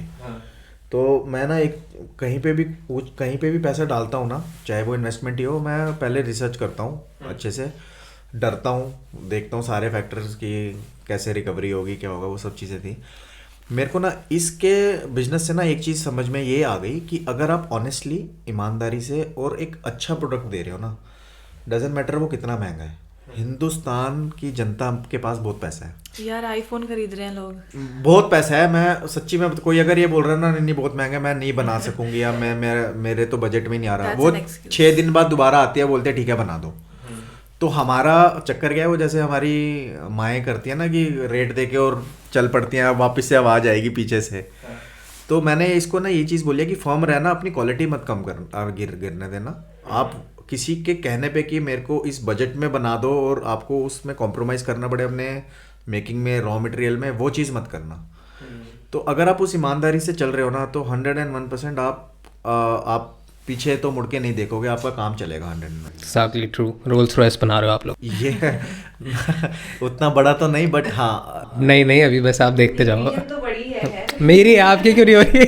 विजन तो बहुत बड़ी है। देखो धंधे का ना एक रूल कॉमन है, चाहे आप कुछ भी बेच रहे हो, चाहे आप सब्जी बेच रहे हो, चाहे आप रोल्स रॉयस बेच रहे हो, जहाँ आपने ईमानदारी पे कॉम्प्रोमाइज़ कर दिया ना अपना, तो वहाँ फिर चैलेंजेस अपने आप, फिर आप उसको फिर बहाना देना शुरू हो जाते हो, हमारी मार्केटिंग अच्छी नहीं थी, हम इसलिए नीचे आ गए। आई विश कि आप दोनों आए होते उसमें एपिसोड में, but I am very happy कि यहाँ पे हो एटलीस्ट साथ में। बहुत बढ़िया एपिसोड हुआ था। फुल टू यू, आपने बुलाया हमारे को। We are not used to giving such kind of interviews and all, but I like the fact वो इतनी फ्रैंक हो गई, आईफोन ले रहे हैं यार लोग। हाँ सही में। यू वोंट बिलीव, मैं जब इसने शुरू करा था और हमारे को ऑर्डर्स आना शुरू हुए थे, तो मैं देख रहा हूँ, मैंने कहा यार मैं आईफोन खरीदना होता ना, तो मैं ऑनलाइन नहीं मंगवाता कभी भी। मैं जाऊंगा, देखूंगा कहीं फ्रॉड ना हो जाए, मैं फिजिकली जाके चेक करके फिर कर लेता हूँ। और मैं इसको देख रहा हूँ 1-1 लाख, 1.5 लाख, 2-2 लाख के ऑर्डर फोन पे दे रही है लड़कियां इसको। मैंने कहा यार कूडोस टू देयर हस्बैंड की वो उनको अलाउ कर रहे हैं यार, खुद भी वो अगर चलो खुद भी कमा रही है और खुद भी खर्च रही है, तो हेड्स ऑफ टू देम की फोन पे इतना बड़ा ऑर्डर दे रहे हैं। एक्चुअली ट्रस्ट लेवल है मेरा। मैं एक्चुअली जब से जिससे भी बात करती हूँ ना, लोग मेरे पे पता नहीं क्या भगवान की तरफ से क्या है, मेरे पे ट्रस्ट करते हैं लोग। तो मैं उस चीज़ को ना उसका फ़ायदा नहीं उठाती हूँ। तो मुझे लगता है कि अगर मेरे पे कोई ट्रस्ट कर रहा है ना, तो मैं उसको रिटर्न दूँ। तो अगर कल को कोई ज्वेलरी का कोई प्रॉब्लम भी होता है या वियर एंड टियर होता है कुछ, तो मैं उनको लाइफ टाइम वारंटी देती हूँ कि तुम मेरे पास आओ, मैं ठीक कर दूंगी तुम्हें, बट किसी और के पास मत जाओ, उसको ख़राब मत करो, क्योंकि वो मैंने बनाई है, मुझे पता है वो ठीक कैसे होगी। तो वो एक ट्रस्ट लेवल रहता है। तो मेरे गाइस हैव दैट इनोसेंस भी, दोनों है वो ज़रूरी है, नहीं तो आप धंधा नहीं कर पाओगे। ये तो ज़रूरी है, आपको एक इनोसेंस, एक ईमानदारी, एक आपको जो आपका क्लाइंट है उसके साथ आपको कुछ मैं ये नहीं बोलूँगा कि सारी चीज़ें ट्रांसपेरेंट होनी चाहिए, बट येस 90 to 95% आप क्या डिलीवर करने वाले वो ट्रांसपेरेंटली देना है आपको। अब ये नहीं है इसका मतलब कि आप उसको ये भी बता दोगे कि रॉ मटेरियल कहाँ से परचेज कर रहे हैं, कारीगर को कितना दे रहे हैं। हाँ, तो उसको क्या मिलने वाला है उसके लिए हम बहुत ट्रांसपेरेंट रहते हैं कि आपको ये मिलने वाला है और आप कहीं पे मर्जी जाके। मतलब ये है कि आईफोन का सपना दिखा के नोकिया नहीं देना। जैसे हमारा गोल्ड है, सारा हम हॉलमार्क गोल्ड यूज करते हैं, विद सर्टिफिकेट्स आता है, ऐसा नहीं है कि हाँ ये पॉइंट भी, हाँ सब कुछ आप उस ऑथेंटिकेटेड है, आप कहीं पे इंडिया में कहीं मर्जी जाके। डायमंड की ज्वेलरी है, हम विल मेक श्योर कि वो GIA सर्टिफाइड हो, कि वो अगर कहीं बाहर भी जा रहा है और वो दिखा दिया उसने, तो उसको बाद में ये ना फील हो कि यार मेरे को इन्होंने बेवकूफ़ बना दिया। तो एक वो भी चीज़ है। और वही वाली बात है कि आप टारगेट NRIs, पता नहीं क्यों ऐसा लग रहा है, बट बहुत सही बिजनेस है, because I am into real estate business. मेरा फैमिली पापा वगैरह का सारा सही की जो बढ़िया इन्वेस्टमेंट्स आती है NRI से आती हैं, तो आप लोग कैंपेन्स उनको रन करो, बहुत ऑर्डर्स आएंगे। राइट। एक्चुअली हम अभी वी आर इनटू टॉक्स जिसमें कि our plan down the line 2 years 3 years हम ये चाह रहे हैं कि एक ई-कॉमर्स वेबसाइट के थ्रू हम कनाडा और यूएस में स्टार्ट करें, बट बहुत रॉ है अभी, बहुत इनिशियल स्टेज पे है. We have friends in US and Canada, चाहे उनको कुछ इक्विटी भी देना पड़े, बट हम we would like to cater global. जरूरत नहीं पड़ेगी आप लोगों को, सही बता रहा हूँ मैं, क्योंकि मैंने बहुत बिजनेस, मेरा काम ही यही है, मैं अलग अलग बिजनेस पढ़ रहा होता हूँ, समझ रहा होता हूँ, बात कर रहा होता हूँ फाउंडर से, तो आई फील की पोटेंशियल है. बस आप लोगों को सही जगह पे मार्केटिंग करनी है और बाकी हो जाएगा. प्रोडक्शन अच्छी रखना, बस पॉइंट वो है कि प्रोडक्ट अच्छा है, मार्केटिंग पे करो. हाँ, 2 चीज़ें ही अच्छी चलेंगी, बिजनेस चल जाएगा. बाकी फिर अकाउंट्स वगैरह तो आपको देखना ही है, जिसमें मैं खड़ा हूँ. आई am very bad at accounts, finance, सारी चीज़ें. मेरा ट्रिगर पॉइंट कब था, मेरे को पहले तो 6-7 महीने 8 महीने मेरे को लगा कि चलो ठीक है, एज अ हॉबी कर रही है, बट 1-1.5 साल के बाद इसके पास एक ऑर्डर आया, उसमें मैं बहुत इमोशनली अटैच हो गया. उसके बाद से मेरे को लगा यार तू कर, अब तो मैं तेरे साथ हूँ, देखी जाएगी. उसमें एक गलवान घाटी में सोल्जर्स हमारे भिड़े थे चाइना वालों के साथ, चाइनीज सोल्जर्स. तो वहाँ पर एक शहीद हुआ था, हमारा इंडियन सोल्जर था. तो जब उन्होंने उसकी बॉडी इंडिया को हैंड ओवर करी तो वो पीसीज में थी, और ये ऑल्दो मीडिया ने कवर नहीं करा, उन्होंने बोला कि कैजुअलिटीज़ थी, इतने हम शहीद हो गए, बट कैसे शहीद हुए और कैसे फॉर्म में रिट्रीव हुई उनकी बॉडी, वो दिल हिलाने वाली चीज़ थी. तो जब वो कॉफिन में आया, वो वापस आया, वो अपने गाँव में उसको उसकी बॉडी थी, तो उसके घर वालों ने देखा कि एक बॉडी तो है ही नहीं, सिर्फ या तो खून के कतरे हैं और या कपड़े हैं या बॉडी पार्ट्स उसके लिम्स अलग, और वो पूरा स्कैटर्ड थी उसकी बॉडी. तो उसकी सिस्टर ने हमारे को, सोल्जर की सिस्टर ने हमारे को कांटेक्ट किया कि मेरे को अपने ना भाई के जो रिमेन्स है ना, उससे मेरे को उसके बालों से एक्चुअली, उसके बालों से मेरे को एक ज्वेलरी बनानी है ताकि मैं हमेशा उसको याद रखूं. और बहुत इमोशनल स्टोरी थी. उसकी रिक्वेस्ट सिर्फ इतनी थी कि इसको ना आगे आप मार्केट मत करना इसको, कि आप हमारा मतलब मेरे उन्होंने मेरे को फ़ोटो भेजी थी भाई की अपने, बट उन्होंने कहा था मेरे भाई की फ़ोटो मत दिखाना, बस ये बता देना कि ये किसी आर्मी का बंदा था और वो वहाँ पे शहीद हुआ. That was a trigger point. मतलब मेरे को ये लगा कि मैं उस दिन ना इमोशनल हो गया. मैं इंडिया के मतलब इनफैक्ट मैंने तो सोल्जर्स को बहुत क्लोजली देखा है, तो मेरे को लगता है कि वी आर ब्लेस्ड कि हम घर पे बैठे हुए हैं आराम से, और अपने बहुत आसानी से बोल देते हैं कि क्या कहते हैं, यार मेरे को तो ये मुसीबत है, मेरा धंधा नहीं चल रहा है. आप वहाँ पे जाके देखो वो लोग क्या फेस कर रहे हैं, और जब ऐसे किन्हीं लोगों की कुछ, अगर उनके लिए हम कुछ कर पाए ना, या हम मेमोरी प्रिजर्व जैसे इसने करी, तो I really got emotional at that time. तो वो एक ट्रिगर पॉइंट था मेरे उस चीज़ से. आप पैसा ना भी कमाओगे ना, तो एक ऑनर कमा लेते हो कि यार एक, और बहुत अच्छी चीज़ है कि आपने अपने किसी सिपाही को जो शहीद हो गया, उसकी फैमिली के लिए कुछ कर दिया जाए, आप उसमें 0 रुपीज़ कमाओ. उस दिन मेरे को सच्ची में ये चीज़ रियलाइज़ हुआ कि जो वैल्यू, एक वो वैल्यू उसकी ज़्यादा समझ पाएगा जो बंदा कनेक्टेड है. हाँ. अब वो शार्क्स को लग सकता है ये चीज़ कि क्या कहते हैं, यार ये क्या धंधा है इसमें, बट जो बॉन्ड हमारा और उसका बीच में बना, अपार्ट फ्रॉम इमोशंस का, कमर्शियल चीज़ें, वो सब अलग है. मेमोरीज का वो, ये एक ये मेथड, ये जो मैसेज था ना, वो नहीं पोर्ट्रे हो पाया, तो इसलिए मैं उस चीज़ से थोड़ा डिसअपॉइंटेड हूँ. अब उसमें अगर आप ये स्टोरीज देखोगे, अभी फ़िलहाल मेरे पास एक ऑर्डर आया है जिसमें मैंने अपने हस्बैंड से भी डिस्कस किया था कि जो 3 years की डॉटर थी उनकी, वो एक्सपायर होगी, वो एक्सपायर होगी 3 years की डॉटर.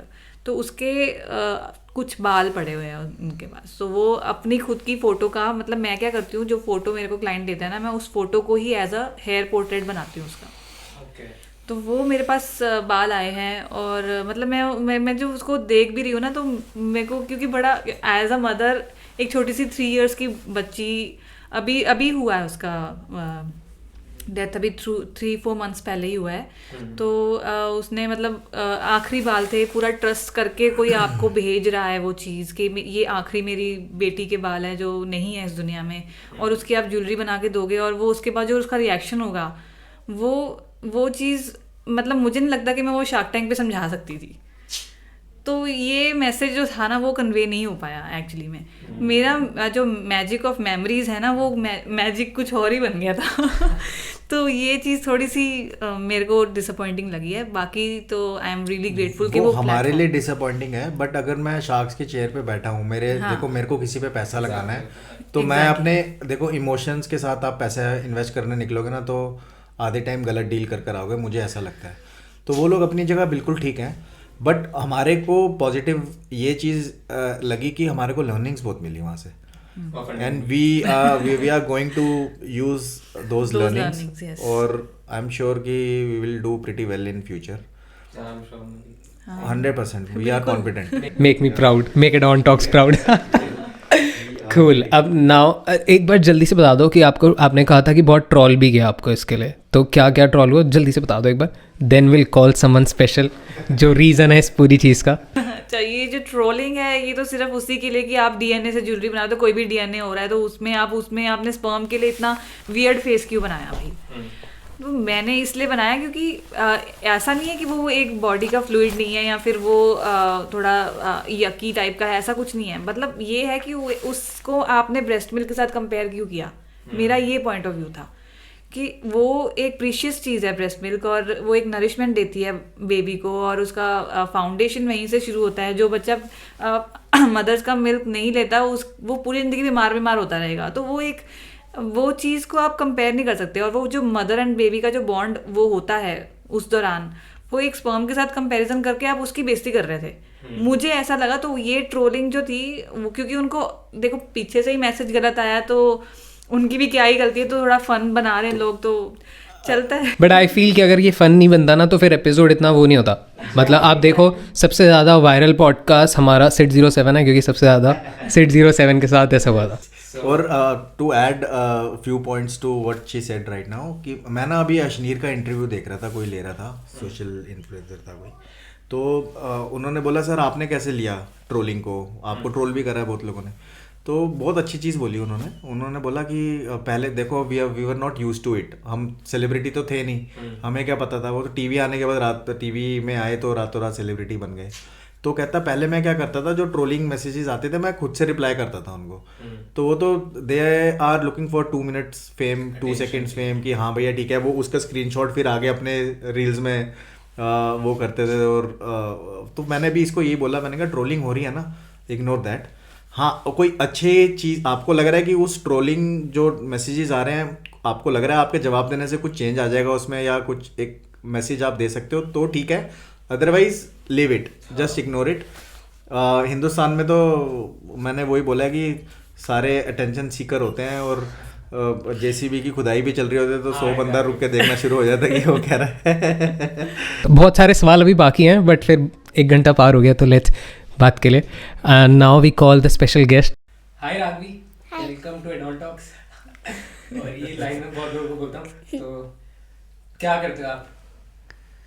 स्कूल जाते हो? कौन सी क्लास में आप? 2kg। 2kg क्या होता है? हमेशा वैसे बोलते हैं ना। ओके, सो क्या करती हैं आपकी मम्मा? ज्वेलरी बनाती है। ज्वेलरी बनाती है, आपको पसंद आती है?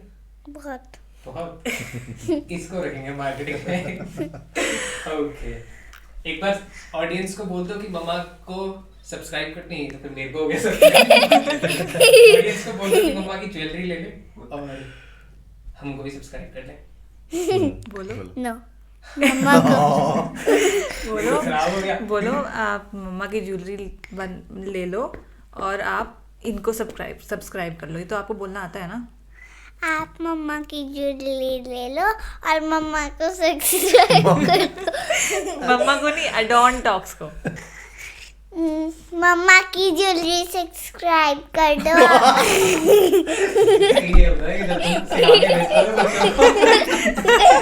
अच्छा, ऐसे बोलो, मम्मा की ज्वेलरी ले लो और भैया का चैनल सब्सक्राइब कर दो, ऐसे बोलो। मम्मा की ज्वेलरी ले लो और भैया का चैनल सब्सक्राइब कर दो। सब देखेंगे एपिसोड। राघवी को सब देखेंगे। क्या बोलना चाहते हो आप सबको? कुछ बोलना चाहते हो? सारे वर्ल्ड में लोग देख रहे हैं आपको। Thank you. ओके तो ये रीजन था, हाँ बिल्कुल ये is reason, the one behind. Yes, without behind magic of memories. So last question मेरा सबसे यही रहता है कि हाउ, स्पेशली आपसे रहने वाला है क्योंकि आप कैमरे के आगे नहीं आते थे और एक इंसान जो शार्क टैंक पे भी नहीं गया, तो I am feeling very happy कि इन्होंने यहाँ पे आके बोला। So how was your experience with the Don talks, और गाली भी दे सकते हो अगर नहीं। पर्सनली मेरे को आपने बहुत कंफर्टेबल फील कराया, तो मैं पहले थोड़ा सा स्टार्टिंग में रिलक्टेंट था कि शायद मैं नहीं जाऊंगा कैमरा के सामने, I am a bit camera phobic guy, but the way you treated us, the way you took care of us, it was very overwhelming and very, you made us all comfortable, और लगा नहीं कि किसी उस बंदे से बात कर रहे हैं जिसको मैं पहली बार ही मिल रहा हूँ। ऐसे लग रहा था कि बहुत टाइम से जानता हूँ आपको। बहुत इंटरेस्टिंग रहा सेशन, और मुझे लगता है कि इसी ईमानदारी के साथ आप भी काम करते रहो, बहुत अच्छा काम कर रहे हो, और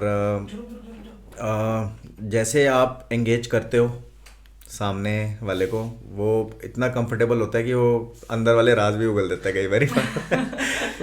जो मैंने उगले वो कट कर देना। But all together it was a fun talking to you, और बहुत मज़ा आया, बहुत मज़ा आया। Thank you for bringing us here. Okay, thank you so much. और आपका? हाँ, मेरे को बहुत अच्छा लगा। जैसे आपने मेरे को एक बारी मैसेजेस आए थे आपके कि आप करना चाहते हो, मैंने आपकी वीडियोस भी देखी थी, तो मुझे अच्छी लगी। मैंने कहा चलो यार, शार्क टैंक वाले सारे आ रहे हैं तो एक कम्युनिटी बिल्डअप हो रही है आपके पास, तो हम तो दिल्ली में ही हैं तो हम क्यों नहीं आए आपके पास। तो यहाँ आके आपने सही में, जैसे इन्होंने बोला, कंफर्टेबल फील कराया।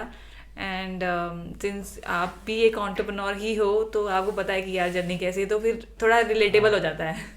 तो वो चीज़ अच्छी लगी। और सब्सक्राइब तो मैंने ऑलरेडी करा हुआ है क्योंकि मैंने वीडियोस भी देखी है, और हम अपना भी वीडियोस ज़रूर देखेंगे। और सब्सक्राइब करो एडॉन टॉक्स को, बस यही कहना चाहते हैं। Alright, thank you so much, thanks for being a part of. Thank you so much Thank for you. Bringing us here. फिर एपिसोड करेंगे जब आप crore definitely. Thank you so much.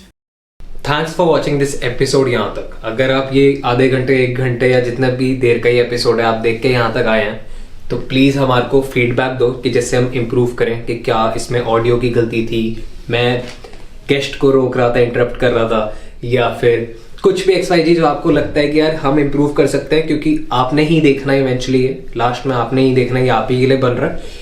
तो आप हमें फीडबैक दो। अगर आप हमसे जुड़ना चाहते हो, हमारे साथ काम करना चाहते हो, या कुछ भी चीज़ करना चाहते हो, नीचे डिस्क्रिप्शन में लिंक है, आप कम्युनिटी ज्वाइन कर सकते हैं। हम व्हाट्सएप पे, मैं, मेरी टीम, हम एक्टिव रहते हैं, बहुत सारे लोग उसमें ऑलरेडी हैं, तो आप वो ज्वाइन कर सकते हैं। और सब्सक्राइब भी कर लेना कि जिससे हमारे को मोटिवेशन मिलती रहे। एंड बस इतना ही। Thanks for watching this episode. Thank you so much.